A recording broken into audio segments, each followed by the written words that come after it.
Channel Mahalakshmi की ओर से आप सबको सादर जय जय। थर्सडे जरों में आपके पास लाए हैं कुछ अच्छी और खराब बात।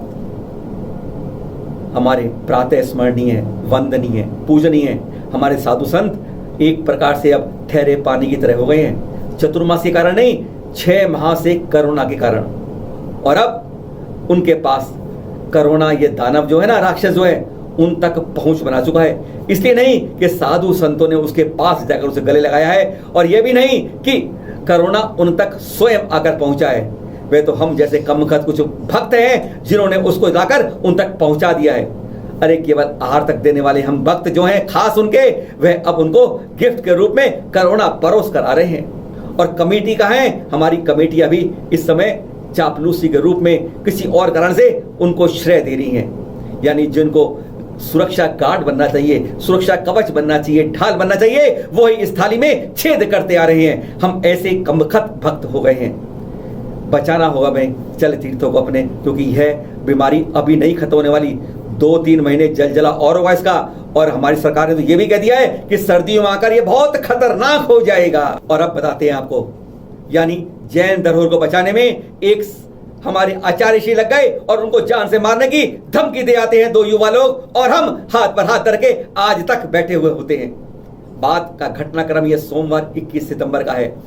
दिन दहाड़े दोपहर को 12:30 बजे आचार्य के बाद समय के बाद आचार्य श्री संयम सागर जी इसी रैनी की नसिया पर बैठे हुए ध्यान में थे कि तभी बाइक पर 2 युवा आते हैं 25-30 साल के, और वह कंधा हिलाते हैं उसका और जोर से कहते हैं, अपशब्द बोलते हैं बहुत बुरे बुरे, और फिर कहते हैं तू यहां से नहीं हटेगा क्या, देख लेंगे, और मारने की धमकी दी जाती है। उस समय कोई जैन समाज का व्यक्ति नहीं होता है। उनका दोष क्या है? उन आचार्य श्री का, आचार्य संयम सागर जी का दोष यही है कि वे बाधा पहुंचा रहे हैं। उनके कब्जे में एक रुकावट बन गए हैं। जैन धरोहर को बचाने में अकेले वो लगे हैं, क्योंकि हमारी जो बड़ी बड़ी संस्थाएं है ना, जो कहती है हमने सैकड़ों तीर्थों को उद्धार कर लिया, चाहे वो तीर्थ क्षेत्र कमेटी हो, तीर्थ संरक्षण महासभा हो, राजकीय कमेटियां हो, क्षेत्रीय कमेटियां हो, कोई आगे नहीं आ रहा। सबकी आंखों पर जैसे कान बंद है, आंखें बंद है, कान ऊपर जूं नहीं रह रही है। 1.5 साल से तो हम ही कर रहे हैं। दूसरा चतुर्मास वहां पर आचार्य श्री कर रहे हैं। 37वां चतुर्मास है उनका, जो इस को मुहिम को बचाने में लगे हैं। और उन्हीं को आके कोई धमका देता है, मारने की धमकी दे आता है, पहले पंडाल जलाया जाता है, कूड़ा फेंका जाता है, बहुत कुछ किया जा रहा है, पर हमारी कोई संस्था नहीं आ रही। हमने फिर इस बारे में वहां के अध्यक्ष दिनेश जी से बात करी कि ऐसा क्या हुआ। उन्होंने सारा घटनाक्रम बताया। जिस तरह बताया हम चौंक उठे, हमें विश्वास नहीं था कि ये बात हो सकती है। लेकिन उन्होंने तेज में आकर कह दिया ऐसा ही हुआ, आचार्य शिव को जान से मारने की धमकी दी गई है। और उन्होंने तेज में आकर तुरंत आओ दिखाना ताओ और महाराज जी के सामने फोन रख दिया कि सुन लो इन्हीं से, अगर हमें हमारी बात पर विश्वास नहीं होता। महाराज जी से बात कर रहे थे हम, आवाज नहीं आ रही थी, तो उन्होंने तुरंत फोन उठाया। और फिर क्या बात हुई, एक अंश आप भी देख लीजिए। वो 12-1 बजे के लगभग की बात है। तो वे 2 लड़के आए, एक ने मोटरसाइकिल चला कर, तो एक पीछे बैठा था। तो वो लड़का कहने लगा कि तुम नंगे फिरते हो और ऐसा है, और घंटे की तरह लटकाते फिरते रहते हो, और तुम्हें यहाँ से पंडाल में से भागना पड़ेगा, पंडाल में से नहीं जाओगे तो तुमको मार देंगे। पहले भी हमने 2 बार धमकी दी थी तुझको, फिर भी तू यहाँ से जा रहा नहीं है। ये बात उन्होंने कही थी। तो उस टाइम पे कह के चले गए। फिर दोबारा आए, लौट के आए, फिर वही उसने यही बात कही, खावा पकड़ के, मेरा खावा पकड़ लिया उसने, और क्या लगा ऐसे ऐसे बात है। तो फिर यहाँ 2-4 आदमी बैठे थे, उन्होंने कहा भैया तुझे क्या लेना देना, भैया तो साधु हैं, तुझे क्या लेना देना।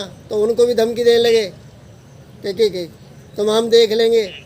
तो भाई वे इतना कह के वो भाग लिए। तो हमने पुलिस वालों को फ़ोन किया, तो पुलिस वाले 2-4 जने आए। तो वे कह लगे किधर गए, मैंने कहा इधर को गए। तो वो कह लगे कि हमको तो मिला नहीं, और वो तो भाग्य होंगे। तो फिर उन्होंने पुलिस वालों की बात सुन के फिर मैंने कहा एसपी को फ़ोन किया। तो एसपी ने बात कही हमने, तो एसपी ने कहा कि मैं अभी इंक्वायरी करती हूँ और यार उनको कहती हूँ एसएचओ को। तो फिर वे 4-5 आदमी फिर पुलिस वाले भी ही आए, फिर वो 5 मिनट में पकड़ के ले आए। और यही है वह नसिया, यानी वह जगह जो पुराने समय में साधुओं के गांव शहर से दूर ठहरने का स्थान था। वही जैन नसिया, जहां पहले शुरुआत में यहाँ सरकारी पुलिस थाना भी था और बाकायदा उसके किराए की रसीद मिलती थी उसे।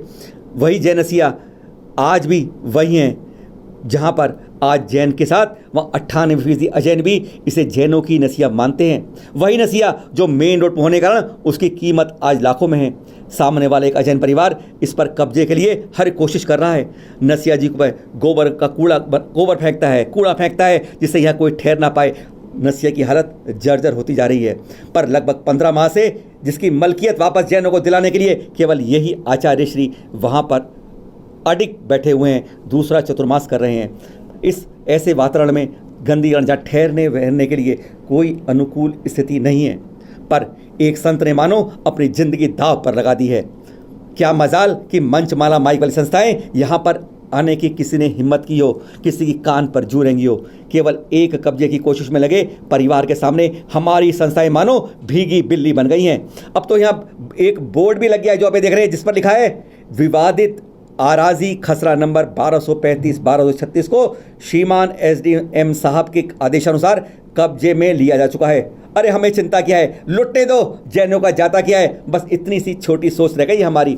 हम कुछ नहीं चाहते, केवल एक विरासत छिन जाएगी, लूट ली जाएगी और एक संत अपने प्राणों की आहुति इसी को बचाने में दे देंगे। क्या फ़र्क पड़ता है हमको, हमारी संस्थाओं को? अगर कोई फ़र्क पड़ता तो ऐसी नौबत ही नहीं आती। शर्म करिए या फिर चुल्लू भर पानी में डूबने का साहस कीजिए। और अब छोटी छोटी खबरें, कुछ अच्छी अच्छी बातें।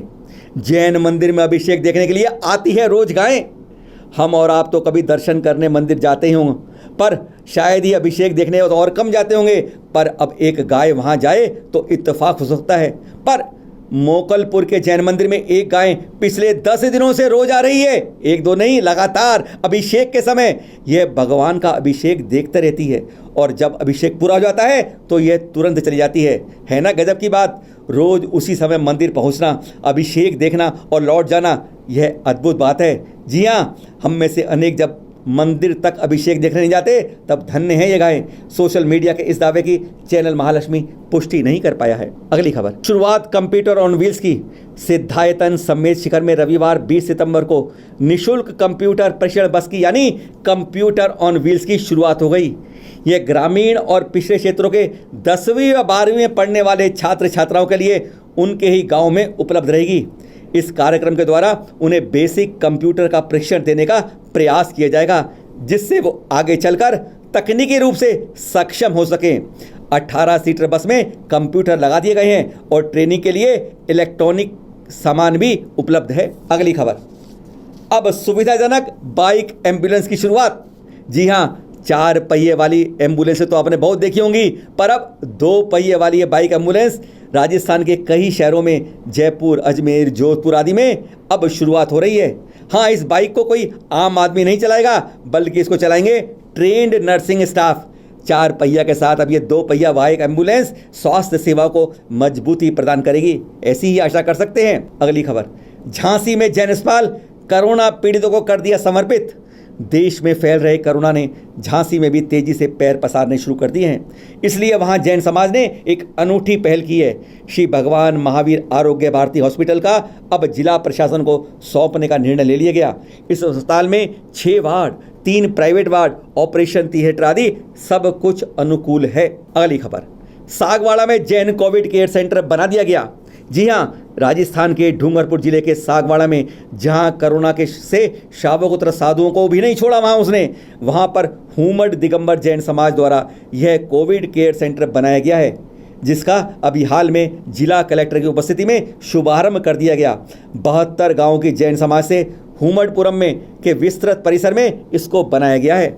इस चतुर्मास में समाज के कई लोगों ने बाहर से भोजन का त्याग के साथ कई नियम संकल्प ले रखे हैं। वहीं कोरोना भी तेजी से हाथ पैर मार रहा है। अब संक्रमण की स्थिति में शुरुआत के नियम आदमी शुद्धता के पालन कर सके, उनके नियमों का पालन हो सके, धर्म आराधना हो, इसलिए उत्तम चिकित्सा भी मिल जाए, इसलिए बनाए ये। शुभकामनाएं हमारी। सुन लिया आपने, अच्छी खबर भी दुख की खबर भी। एक आचार्य श्री को जान से मारने की धमकी दी जाती है और ये हमारी संस्थाएं सब चुप पर चुप, हाथ पर हाथ धर के बैठी रहती है। किसी को चिंता नहीं हमारी नसीहत हमारे पास आ जाए। और फिर अच्छी खबर सुनाई, कोरोना महामारी के खिलाफ किस तरह हमारे जैन वर्ग आगे आ रहा है। अस्पताल दे दिया है, कहीं खोल दिया है, पूरा यूनिट खोल दिया है। और अब आज के बाद कल और परसों आपके लिए कुछ खास लेके आए हैं। कल आपको हम ऐसी मूर्ति की बात करेंगे, चंदा प्रभु की मूर्ति की। कहां पर है वहीं कल बताएंगे। ऐसी मूर्ति जो नियत खराब होकर वहां आते हैं, उनको छोड़ती नहीं है, उनके परिवार को।